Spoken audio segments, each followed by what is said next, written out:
As you become experienced with Resolume, you may discover there are certain effects or specific parameters that you commonly use. Dashboard controls provide an easy way to access your favorites. Dashboard controls are available on a composition, layer, and clip level. In this demonstration, we'll be working with the dashboard of a layer. First, let's trigger a clip. A favorite of ours is the Hue Rotate effect.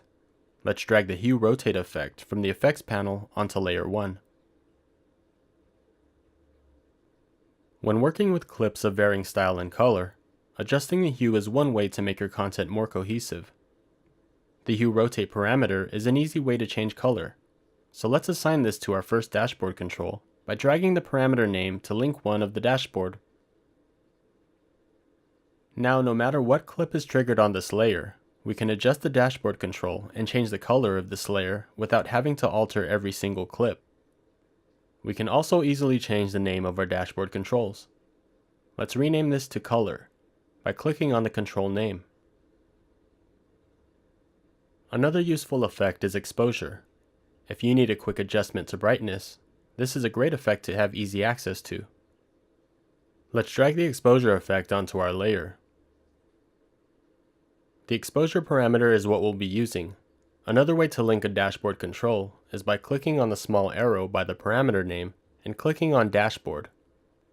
You're given a drop-down menu where you can specify which dashboard control the parameter is linked to. Let's click on the menu and choose Link To. When adjusting a dashboard control, you can reset it to its default value by right-clicking on the control knob. The default value is the value of the parameter when it was linked to the dashboard. Exposure currently defaults to 0.50, but let's say we'd prefer it default to 0.30. To reset it, first let's disable the dashboard control. You can do this by clicking on the small arrow by the exposure parameter and choosing Basic, or you can right-click on the name of the parameter which was assigned to the dashboard control. Next, let's change the value to 0.30 and drag it back to the dashboard.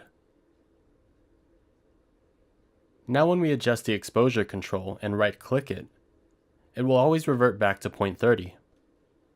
Another feature of dashboard controls is that you can assign multiple parameters to one control. Let's show how this works with the tile effect. Drag the tile effect to the layer panel. If we drag the tile X and Y parameters individually, the aspect ratio and shape of the tiles change.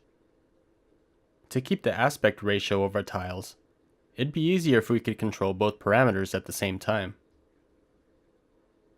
Let's drag the tile X parameter to link 3 of the layer dashboard. And we'll do the same with tile Y. Let's rename this to Tile. Now when we drag our dashboard control, both parameters are controlled together. Dashboard controls not only provide easy access to parameters, but can also be assigned to tweak multiple effects parameters for more creative uses.